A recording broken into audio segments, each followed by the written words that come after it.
About a week ago, before I left for Spain, I made a video about should every man travel alone in his life at least once.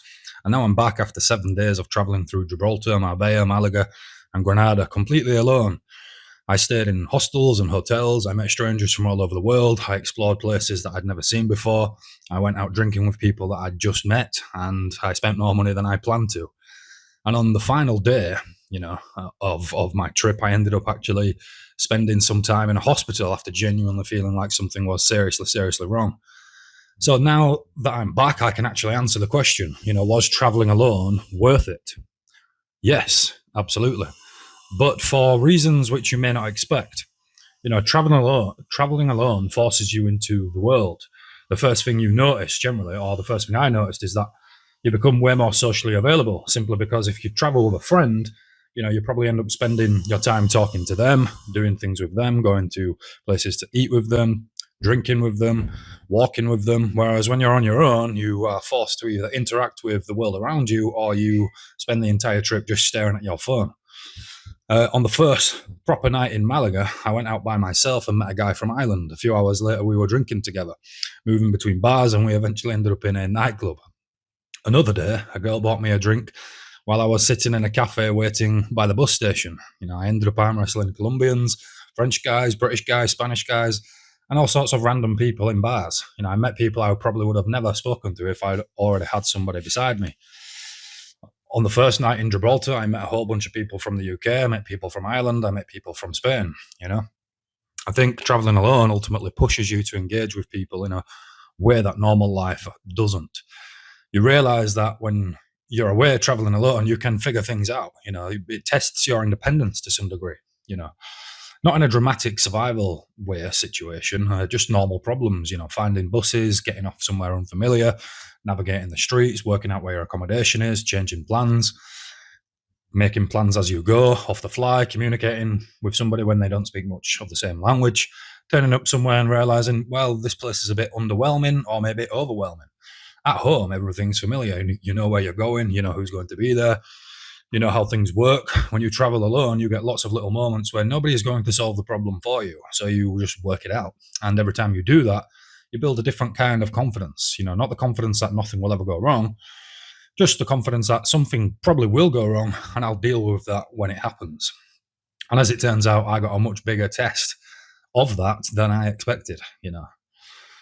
I think freedom ultimately requires big responsibility, because this is something that traveling alone gives you in a way in which you don't really fully appreciate. Traveling alone gives you complete freedom.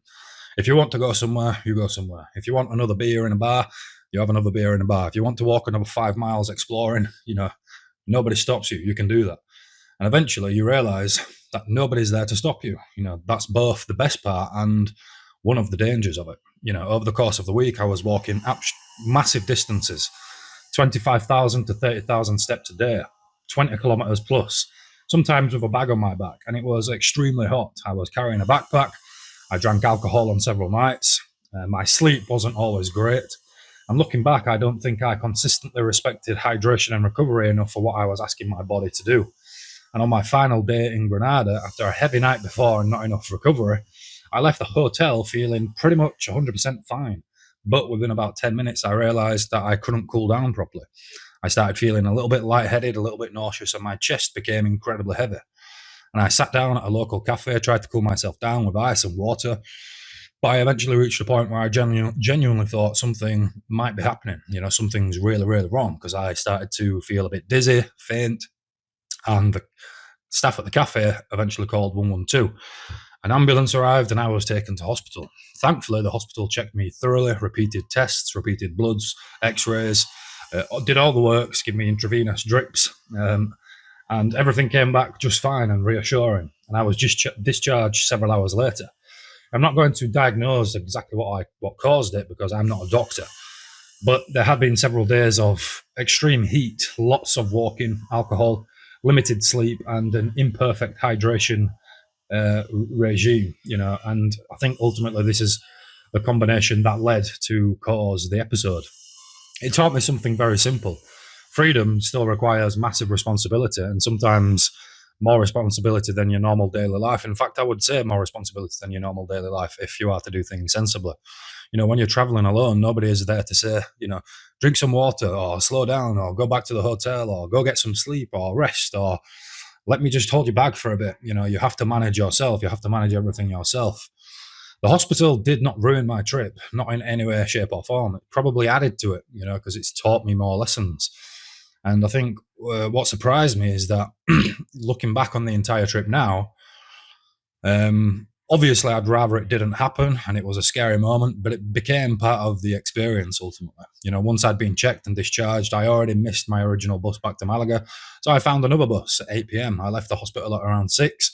I arrived back in Malaga at around 9:45, and I walked to the hostel that I was staying in, and I felt pretty much fine. It was a bit tough on the old brain, but checked into the hostel, dropped my bags off, went out and got some food, some water, and then went to sleep and had a good night's sleep. The next morning I got up, I had breakfast, went down to the harbour to see the sea for one last time, collected my bags, and then afterwards headed off to the airport to come home.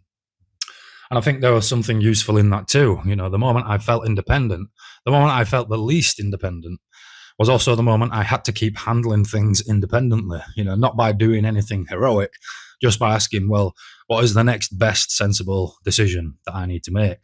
And then simply doing it. Waiting to come home doesn't mean the trip failed. Sorry.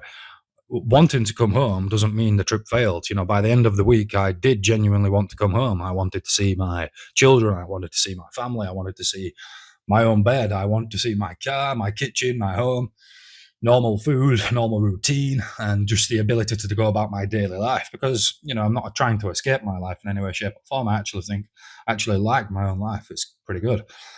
The trip has added to my life and it's become a lesson, in more ways than which I probably initially thought. Sometimes you need to step outside of your normal daily life to realize which parts of your life you actually genuinely value. I don't want to build a life that I constantly need to escape from.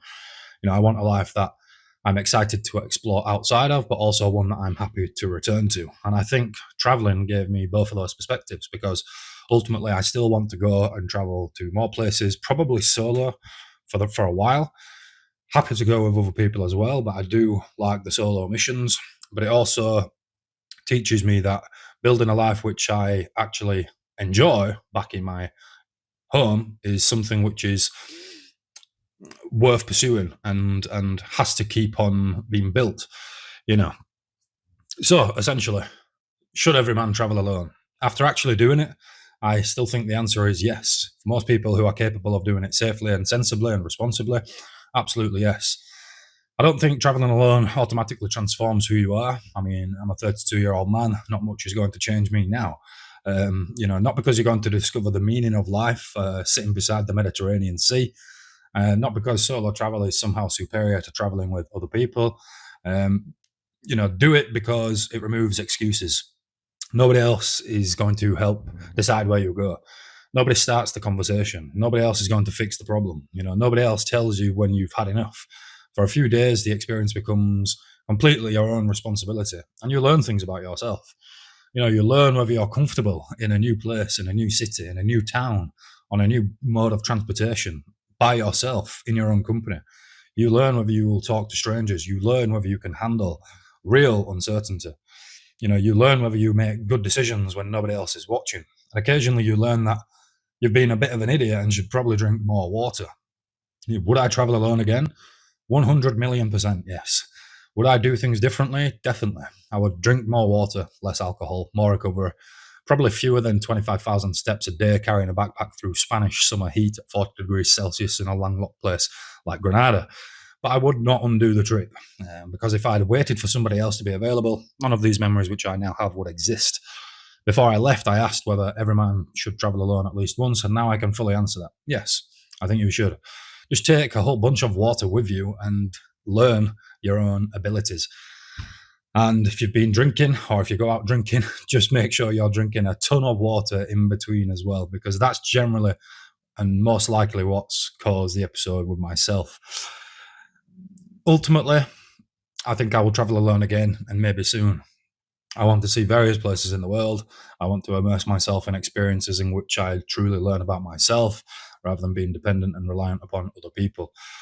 And this is not to say, like I said before, traveling alone is somewhat superior to traveling with companionship, because I believe traveling with friends or family, or lady friends or boyfriends or whatever, can actually make experiences better. But in my own case, I think traveling alone is going to provide many lessons. I want to see many places, and there are many places yet to be explored and have adventures through. I'll probably go back to Spain, starting at the top and zigzagging down. But next time I will plan my route a little bit better. I'll probably book more things in advance so I don't have to spend my time while actually being there doing admin work, for example, searching through booking.com. Because you can spend an hour looking through booking.com, because if you want a decent place to stay and you're a bit fussy like myself, sometimes I can just be like, okay, boom, done. It's a bed, it's fine, I'll stay there. But other times I realize that I actually do want a good place to stay, and so I'll go for a hotel. And if you're booking hotels on the fly on the day, often they're all booked up. So finding a hotel which might be nearby could become problematic. So there's many things I've learned about myself, many things that I learned that I like, that I don't like, and so on and so forth. Anyway, subscribe if you want to see more honest videos about travel, rebuilding your life, experiences that actually change how we see life. This is Jake O'Neill Talks, honest commentary on modern life.